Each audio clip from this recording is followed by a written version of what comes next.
আপনারা দেখছেন আরকে নিউজ বাংলা।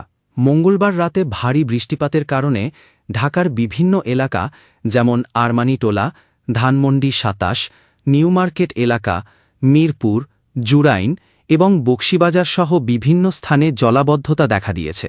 জলাবদ্ধতার কারণে রাস্তাঘাট এবং ঢাকা মেডিকেল কলেজ হাসপাতাল প্রাঙ্গণ তলিয়ে গেছে, যা নগরবাসী, রোগী ও তাদের স্বজনদের চরম দুর্ভোগে ফেলেছে। অনেক যানবাহন বিকল হয়ে পড়েছে এবং ব্যবসায়ীরা দোকান থেকে পাম্প দিয়ে পানি নিষ্কাশন করতে বাধ্য হচ্ছেন, যার ফলে তাদের আর্থিক ক্ষতি হচ্ছে।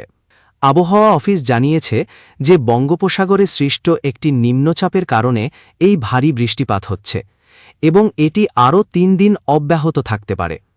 রাজধানীতে ২০৬ মিলিমিটার বৃষ্টিপাত রেকর্ড করা হয়েছে। এই জলাবদ্ধতা নগরবাসীর অসহায়ত্ব তুলে ধরেছে।